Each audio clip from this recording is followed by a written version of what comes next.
창세기 17장 1절로 14절까지의 말씀을 한 절씩 교독합니다. 제가 먼저 1절부터 교독하도록 하겠습니다. 아브라함이 99세 때에 여호와께서 아브라함에게 나타나서 그에게 이르시되 나는 전능한 하나님이라 너는 내 앞에서 행하여 완전하라. 내가 내 언약을 나와 너 사이에 두어 너를 크게 번성하게 하리라 하시니 아브라함이 엎드렸더니 하나님이 또 그에게 말씀하여 이르시되 보라 내 언약이 너와 함께 있으니 너는 여러 민족의 아버지가 될지라.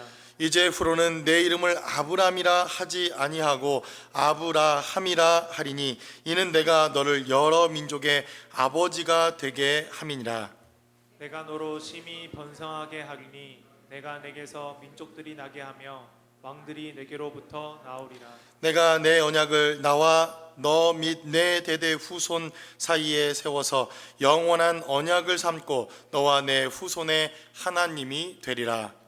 내가 너와 내 후손에게 내가 고려하는 이 땅 곧 가나안 온 땅을 주어 영원한 기업이 되게 하고 나는 그들의 하나님이 되리라. 하나님이 또 아브라함에게 이르시되 그런즉 너는 내 언약을 지키고 내 후손도 대대로 지키라. 너희 중 남자는 다 할례를 받으라. 이것이 나와 너희와 너희 후손 사이에 지킬 내 언약이라. 너희는 표피를 베어라. 이것이 나와 너희의 사이의 언약의 표징이니라. 너희의 대대로 모든 남자는 집에서 난 자나 또는 너희 자손이 아니라 이방 사람에게서 돈으로 산 자를 막론하고 난지 8일 만에 할례를 받을 것이라. 너희 집에서 난 자든지 너희 돈으로 산 자든지 할례를 받아야 하리니 이에 내 언약이 너의 살에 있어 영원한 언약이 되려니와 할례를 받지 아니한 남자 곧 그 표피를 베지 아니한 자는 백성 중에서 끊어지리니 그가 내 언약을 배반하였음이니라. 아멘. 우리는 이 믿음으로 살았던 아브라함이라고 하는 이 사람을 통해서 믿음으로 어떻게 살 것인가, 그리고 믿음이란 도대체 무엇인가에 대한 메시지를 여러분들과 함께 나누고 있습니다. 특별히 이 아브라함이라고 하는 이 사람은 특별히 하나님께서 언약이라고 하는 이 관계를 통해서 하나님께서 하나님의 말씀으로 어떻게 살 것인가, 그리고 이 언약은 우리에게 있어서 믿음의 삶을 사는데 무엇이 중요한가 하는 여러 가지 삶의 모습들을 통해서 하나님과 언약 그리고 복음과 구원이라고 하는 대단히 중요한 메시지들을 아브라함의 일생의 삶을 통해서 우리에게 보여주고 있는 것을 보게 됩니다. 특별히 아브라함의 이 삶을 통해서 우리는 하나님께서 주셨던 언약, 약속의 메시지 하나를 들었습니다. 15장의 메시지를 통해서 여러분들이 이미 말씀을 통해 나누었던 것처럼 피의 언약이라고 하는 이 언약 관계가 바로 아브라함과 하나님과 맺어지게 됩니다. 양쪽의 짐승을 잡아놓고 그 언약을 지키지 아니하면 피의 언약을 통해서, 피의 맹세를 통해서 반드시 죽음으로 답을 해야 하는 것이 바로 이 피의 언약이요 하나님께서 약속하셨던 언약의 관계였습니다. 그러나 우리는 창세기 16장의 말씀을 통해서 이미 아브라함이 그 언약을 제대로 지킬 수 없다고 하는 사실을 이미 다 잘 알게 되었습니다. 사실 아브라함뿐만 아니라 그 누구를 막론하고 아담으로부터 시작된 모든 인류가 사실은 하나님의 언약을 지키고 그 말씀대로 살고 그 말씀에 순종하는 것은 불가능하다는 것을 너무나도 잘 압니다. 이것은 태초로부터 하나님께서 우리를 지으시고 선악을 알게 하는 나무를 만들어 놓으신 이후 하나님 앞에 불순종했던 인류가 겪어야 하는 연약함과 부족함 그리고 죄의 결과라고 하는 것도 성경은 우리에게 빼놓지 않고 이야기합니다. 그러기에 하나님 편에서는 우리에게 언약을 주시고 약속을 주시지만 우리 편에서는 이것을 지킬 능력이 없고 이것을 뜻대로 살아갈 만한 우리의 삶의 능력이 없다는 것, 이것을 성경은 일관되게 우리에게 증거합니다. 혹자는 이것을 우리가 죄인이라고 말하기도 하고 혹자는 하나님의 은혜가 우리에게 필요해서 하나님의 일방적인 구원과 은혜가 아니고서는 우리의 삶의 구원이라고 하는 것, 그리고 하나님의 뜻대로 산다고 하는 것은 불가능하다, 이렇게 늘 이야기를 합니다. 그래서 성경은 우리에게 하나님이 어떤 분이신가를 보여줍니다. 그런데 이 하나님께서 우리에게 이 언약이라고 하는 이 약속을 통해서 하나님이 어떤 분이신가, 하나님은 누구인가, 그리고 왜 하나님은 우리를 택하셨는가, 하나님은 왜 우리를 사랑하셨는가 하는 것을 보여주는 여러 가지 약속들이 바로 이 성경에 기록되어져 있습니다. 이것을 우리는 특별 계시다 이렇게 말합니다. 하나님에 대해서 가르쳐주고 있기 때문에 하나님을 알기 위해서, 그리고 하나님이 누구이신가 하는 것을 우리가 깨닫기 위해서는 이 성경이라고 하는 이 말씀을 통해서만 알 수 있고 이해할 수 있기에 이것을 특별한 하나님의 계시다 이렇게 이야기를 합니다. 그런데 성경은 우리에게 기록하기를 사도 바울이라고 하는 사람이 로마서라고 하는 성경을 쓰면서 그는 로마서 1장에 이렇게 기록해 놓습니다. 하나님께서 천지를 만드시면서 그 천지 안에 하나님의 속성, 하나님의 알만한 것들을 천지 만물 가운데 집어 넣으셨다는 것입니다. 다른 말로 하면 하나님께서 태양을 만드시고 달을 만드시고 별을 만드시고 이 모든 우주를 만드셨는데 그 하나님이 만들어 놓으신 피조물을 우리가 바라보면 이것은 분명히 하나님이 만들었을 것이다, 이것은 하나님이 아니고서는 할 수 없는 일이다, 사람들이 이렇게 깨닫도록 하나님께서 천지 만물을 만들어 놓으셨다는 겁니다. 그런데 인간은 연약하고 부족해서 그 태양을 보고 그 달을 보고 그 바다를 보고 만드신 하나님을 예배하고 찬양하도록 만들었는데 우리가 영적으로 무지하고 우리가 하나님을 알만한 능력이 없어서 오히려 그것을 통해서 하나님을 알도록 만들어 놓은 것을 우리가 숭배하고 찬양하고 그것을 섬기는 어리석은 우상 숭배자들이 되었다, 로마서 1장을 통해서 사도 바울은 그렇게 말합니다. 이러한 것들을 우리는 일반 계시다 이렇게 말합니다. 그래서 일반적으로 하나님께서 만들어 놓으신 피조물들을 통해서도 우리는 하나님을 알 수 있다는 겁니다. 꽃을 통해서도, 하나님이 만들어 놓으신 나무를 통해서도, 하나님이 만들어 놓으신 우리 주변의 모든 것들을 통해서도 하나님의 알만한 것들을 그 안에 집어 넣었다, 성경은 이렇게 말합니다. 그래서 여러분들이 구약 성경에 등장하고 있는 노아라고 하는 사람을 잘 살펴보면 그와 하나님께서 언약을 하시면서 이러한 일반 계시에 해당되어지는 것들을 사용하시는 것을 보게 됩니다. 하나님께서 노아라는 사람과 어떤 약속을 합니까? 120년, 물론 하나님께서 120년이라고 못을 박진 않았지만 홍수가 있을 것이다 이렇게 말합니다.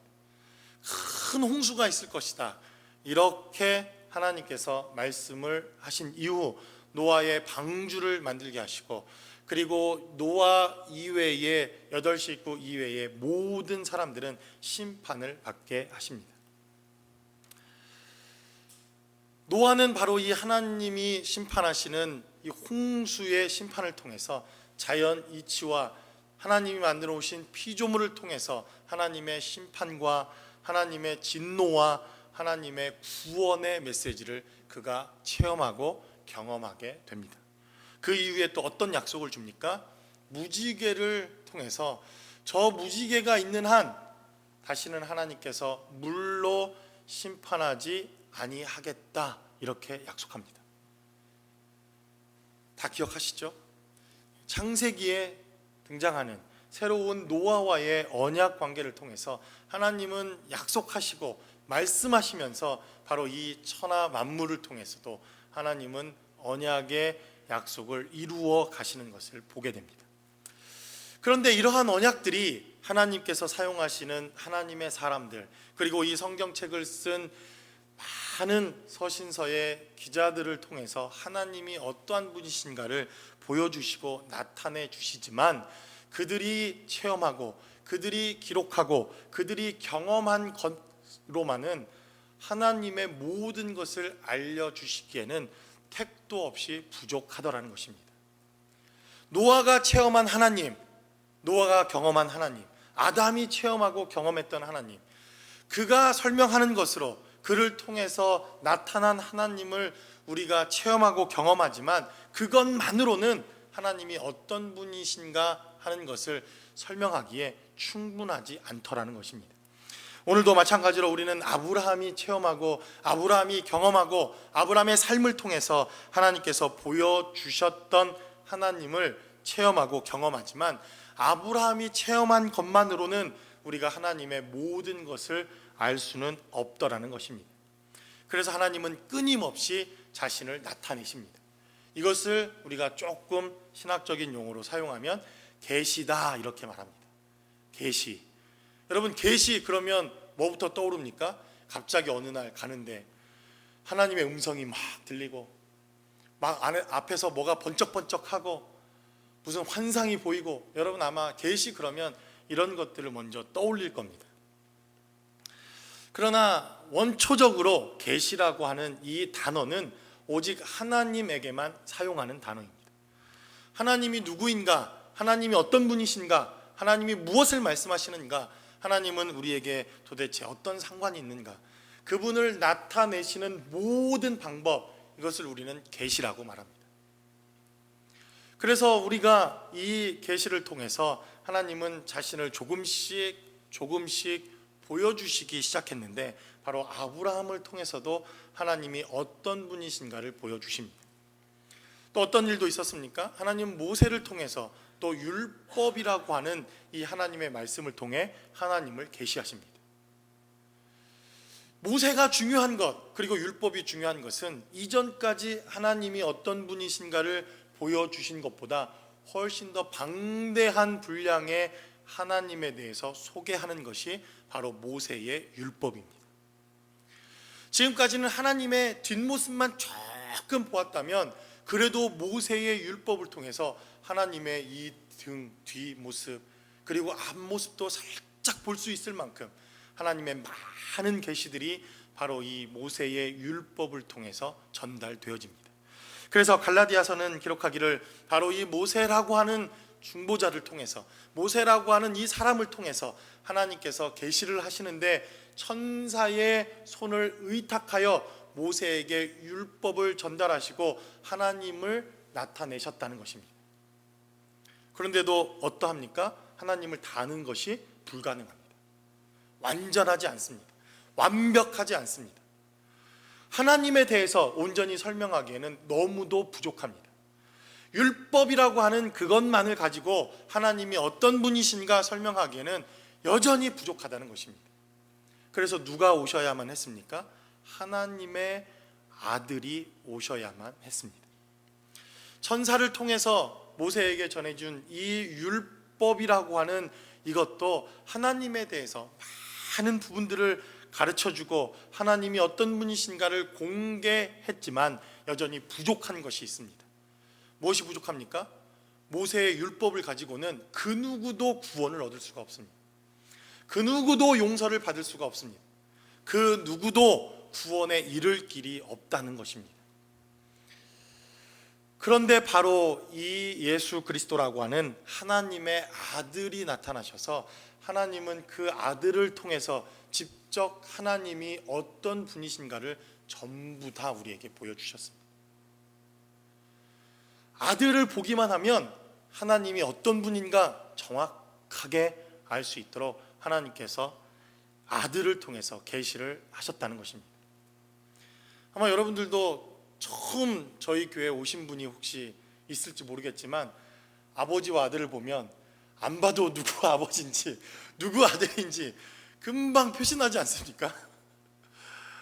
제 딸도 두 딸이 있는데 하나는 잘 모르겠고 하나는 딱 봐도 누구 딸인지 모든 사람이 다 알 만큼, 적절한 비유인지는 모르겠지만 하나님께서 이렇게 아들을 통해서, 독생하신 아들을 통해서 하나님의 모든 것을 우리에게 보여주셨다는 것입니다. 그래서 우리는 말하기를 바로 예수 그리스도를 통해서 하나님을 보았다 말하고 예수 그리스도를 통해서 하나님의 모든 것을 우리는 가졌다 이렇게 이야기하는 것입니다. 예수 이외에 구원이 없다고 말하는 것도 우리에게는 이러한 이유이며 이러한 이치입니다.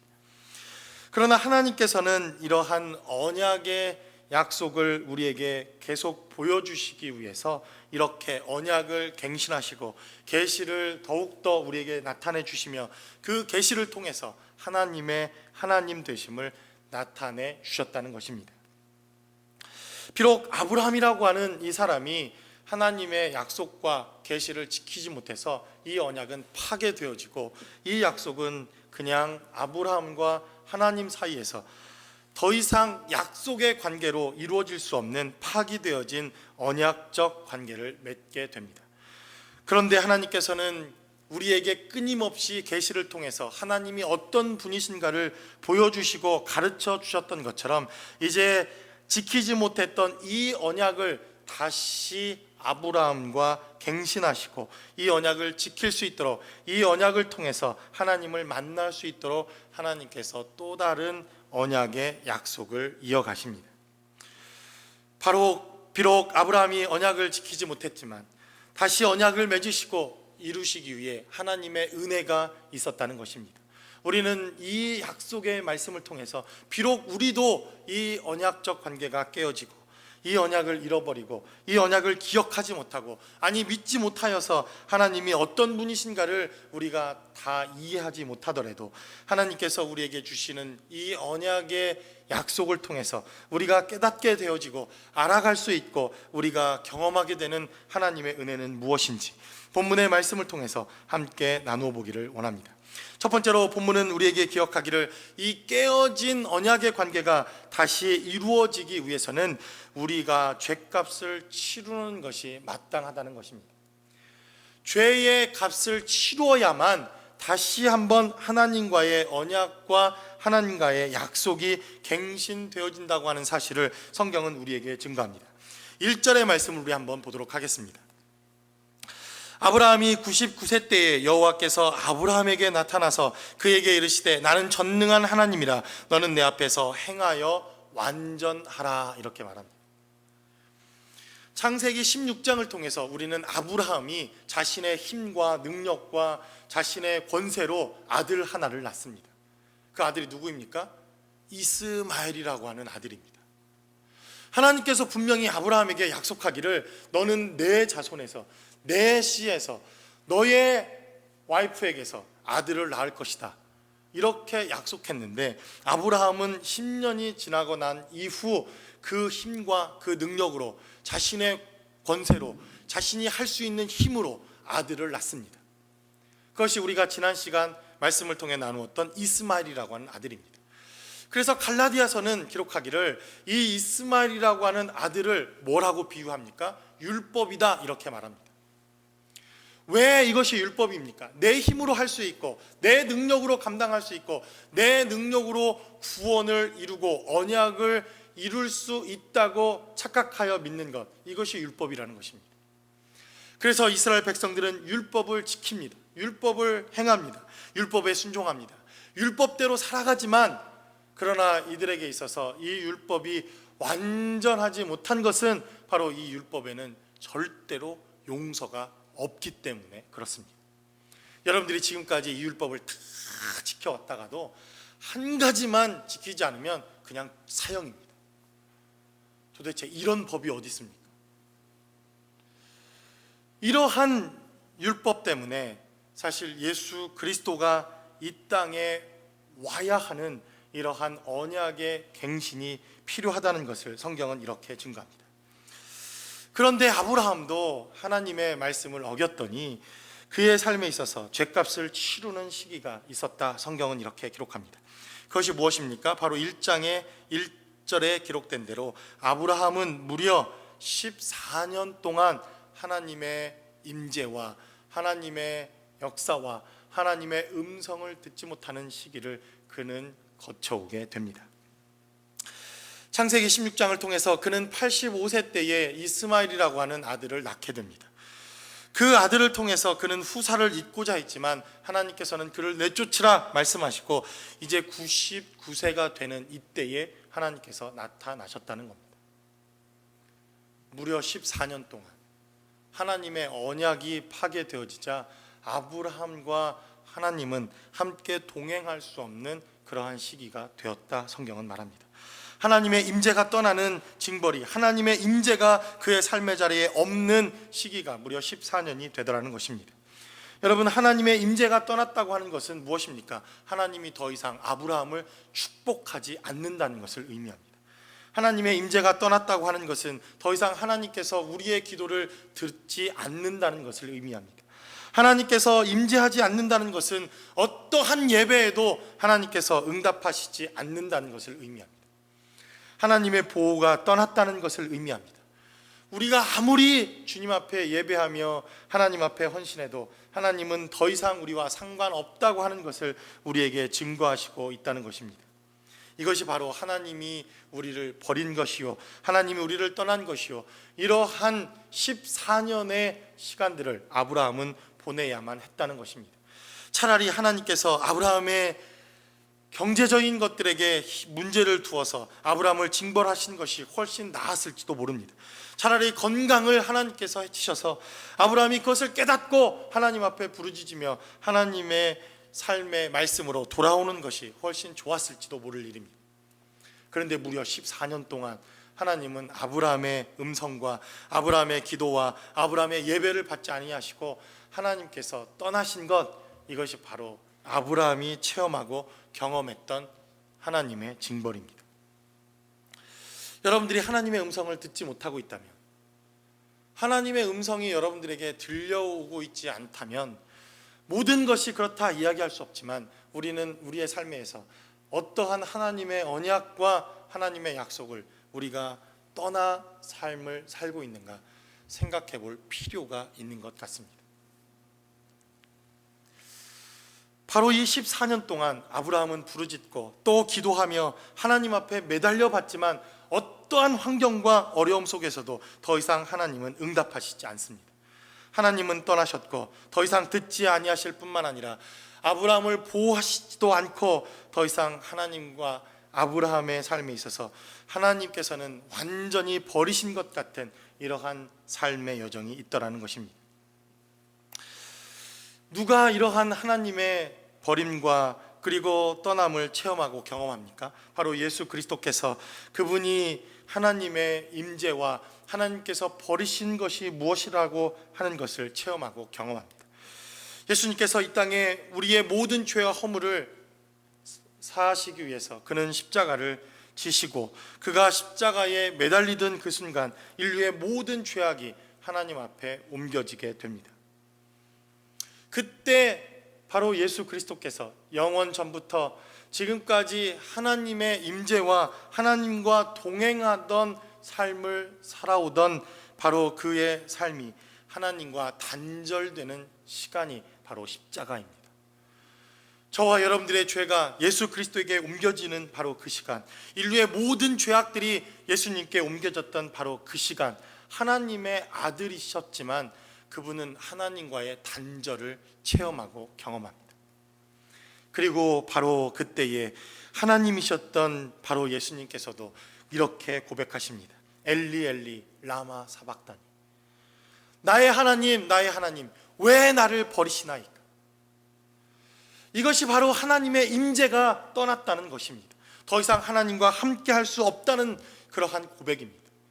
이 죄악으로 말미암아 이 인류의 모든 죄 때문에 지금까지 단 한 번도 하나님과 떨어져 살았던 삶이 없었던 그분께서 하나님과 더 이상 교제할 수 없고 하나님과 더 이상 동행할 수 없고 하나님의 음성을 들을 수 없고 하나님의 임재를 맛볼 수 없는 그러한 경험을 그는 십자가에서 경험하게 되었다는 것입니다.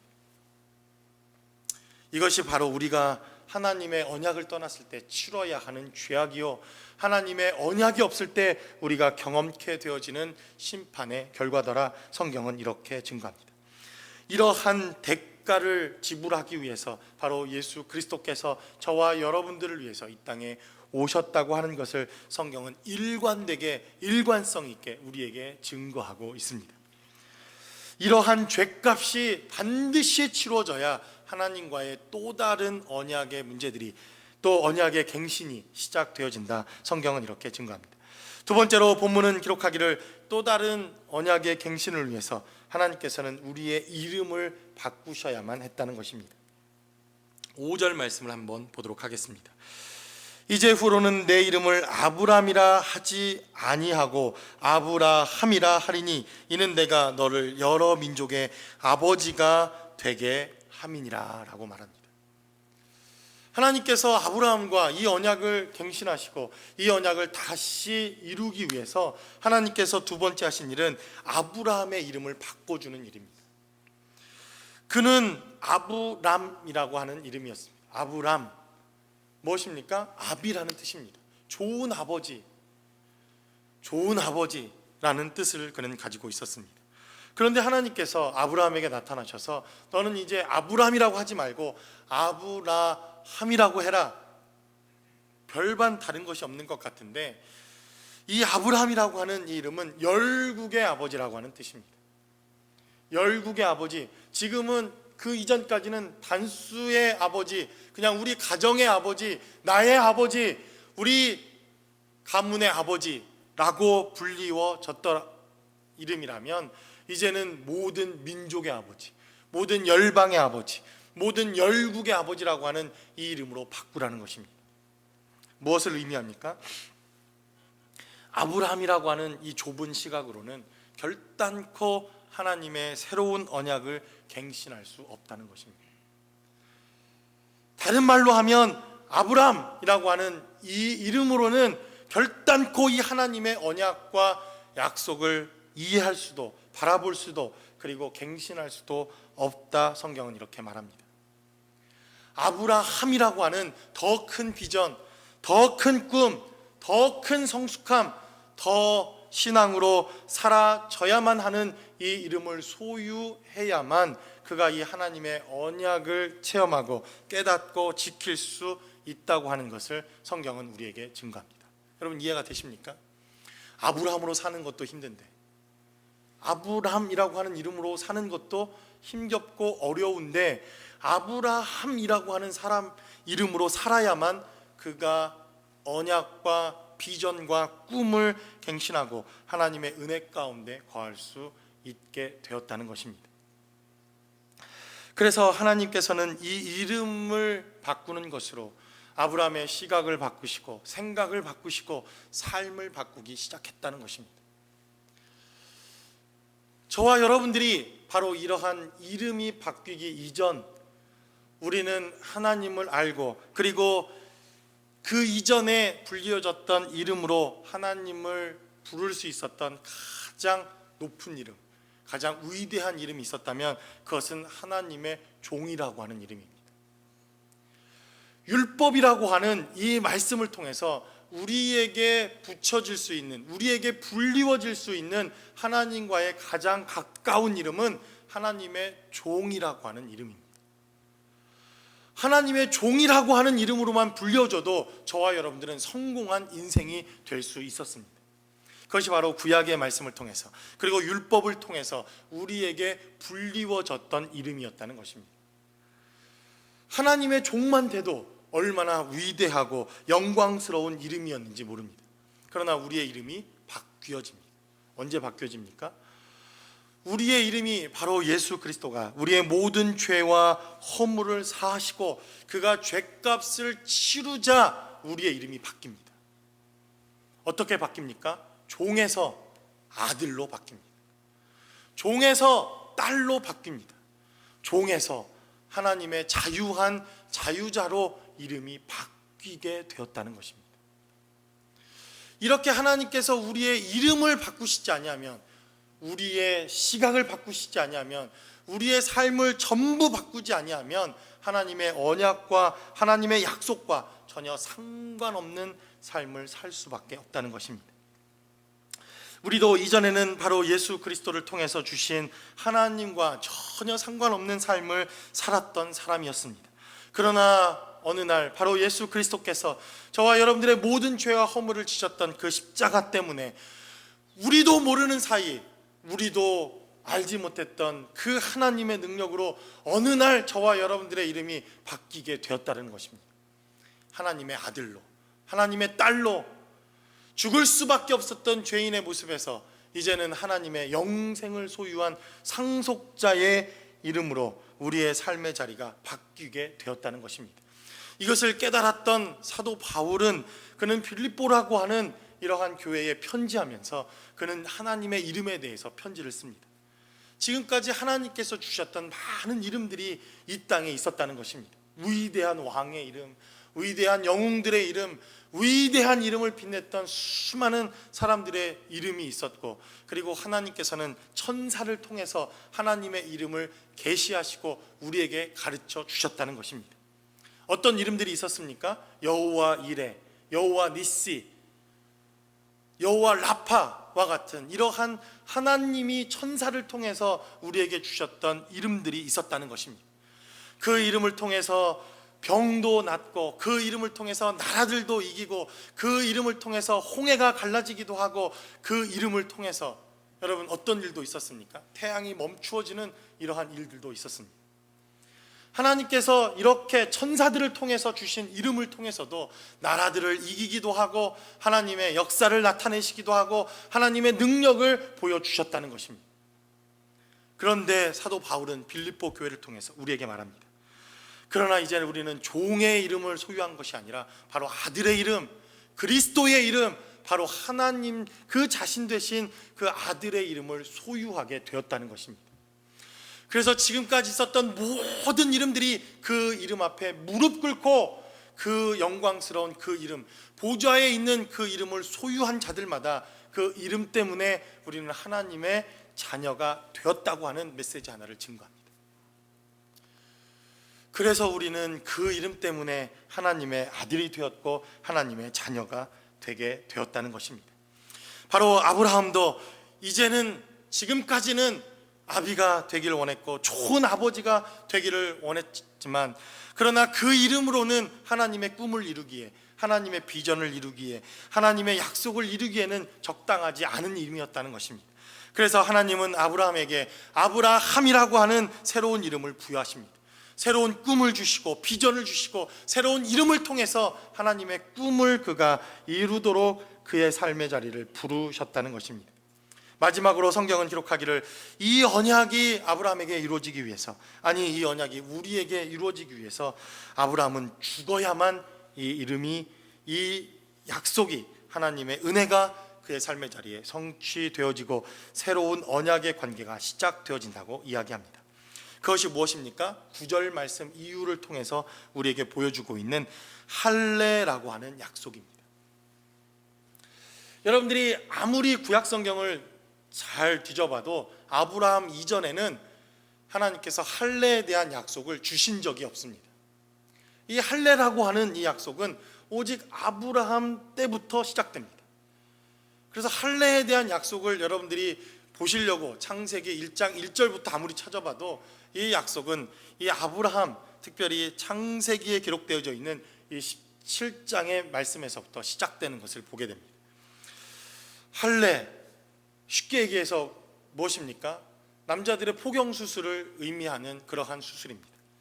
지금이야 5분도 되지 않아서 마취 주사 한 대 놓고 그렇게 행할 수 있는 수술이지만, 이때 당시 하나님께서 아브라함 때에 말씀하셨던 이 할례라고 하는 이 약속과 언약을 우리가 경험하고 체험하기 위해서는 마취 주사도 없습니다.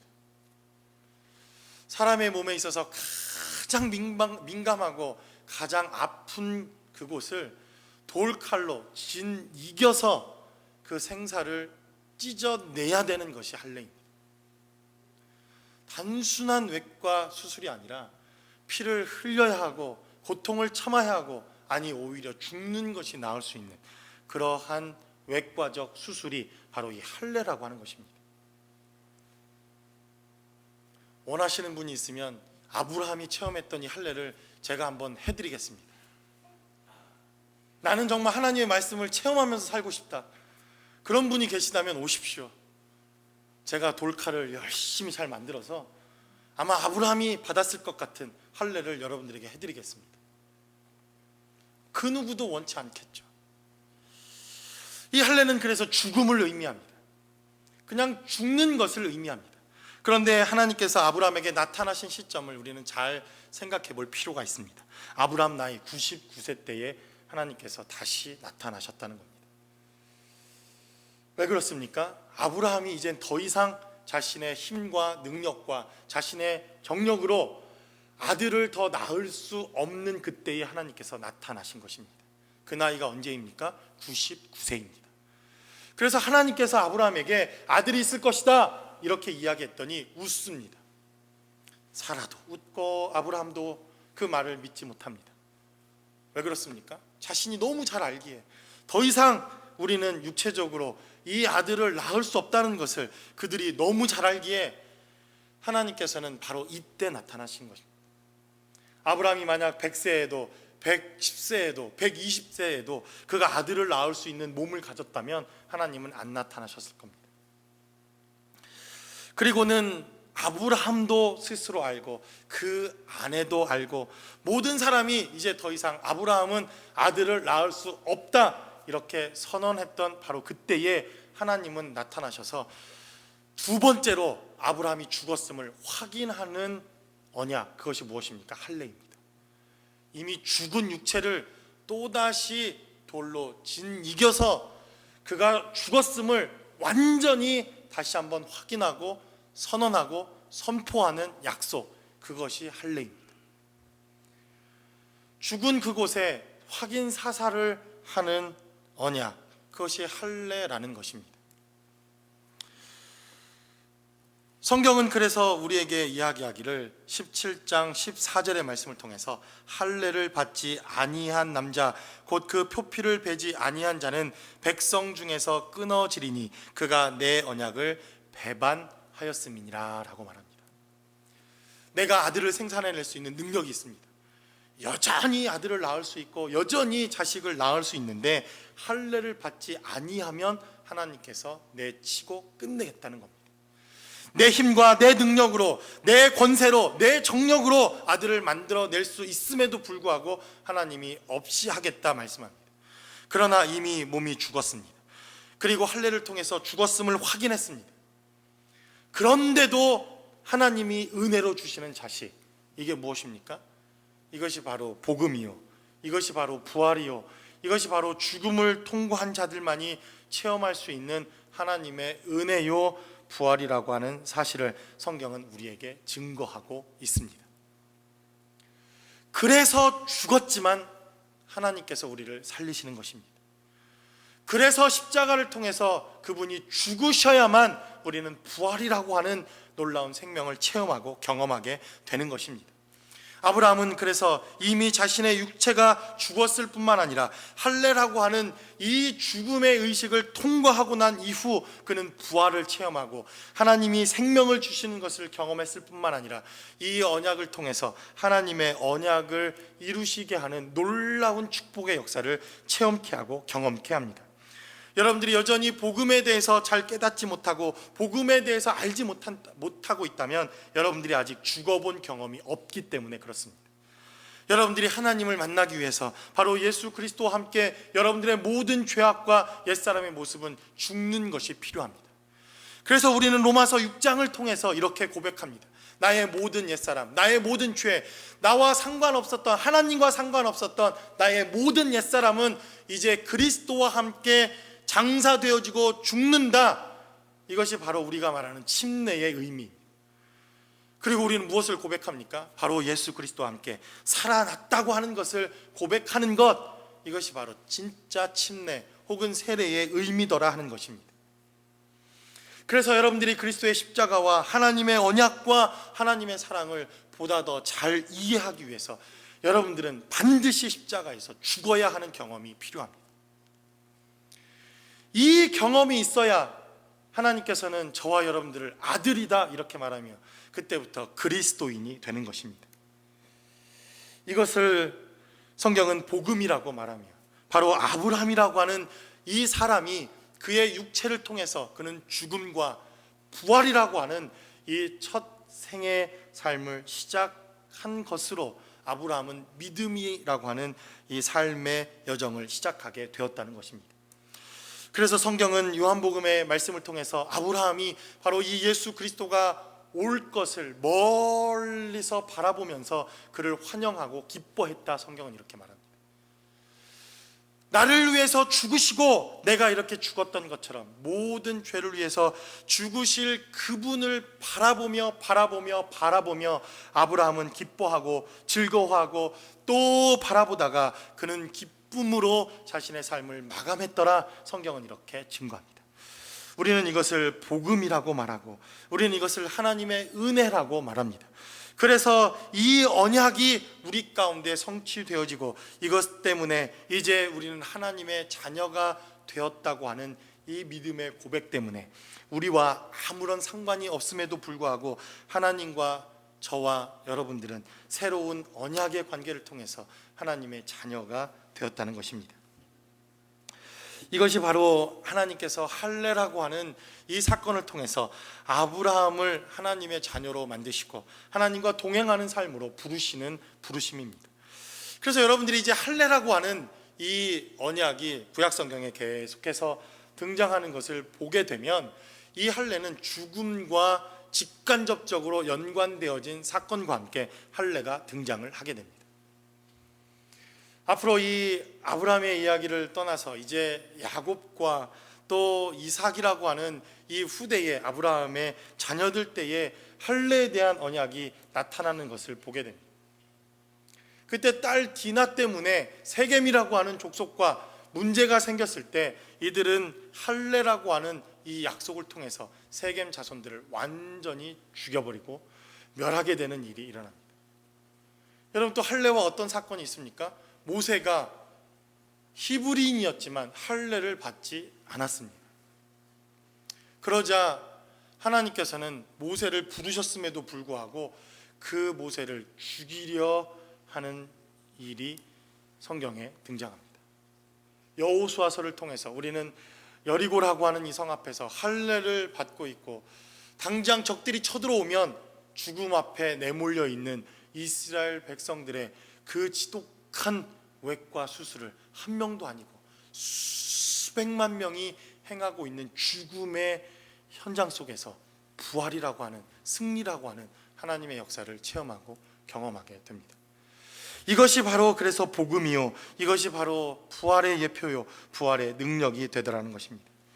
무너진 언약을 다시 일으켜 세우는 데에 바로 하나님의 은혜가 필요했고 하나님의 언약이 필요했습니다. 우리가 시각이 바뀌고 이름이 바뀌고 삶의 방식이 바뀌면 하나님께서는 이 새로운 언약을 통해서 우리에게 하나님의 자녀로 부르시고 하나님의 능력으로 부르십니다. 우리가 죽을 수 있다면 하나님이 새로 살리시는 이 생명의 역사를 경험할 수 있다는 것입니다. 이러한 삶의 은혜가 저와 여러분들의 삶의 자리에 늘 함께 하실 수 있기를 주님의 이름으로 간절히 축원합니다. 바로 예수 그리스도라고 하는 그 언약 때문에 저와 여러분들에게 영원히 끊어지지 않는, 그 누구도 끊을 수 없는 이 하나님과의 새로운 언약의 소망이 저와 여러분들과 여러분들의 가정과 삶 위에 늘 함께 하실 수 있기를 주님의 이름으로 간절히 축원합니다. 우리 시간 기도하겠습니다.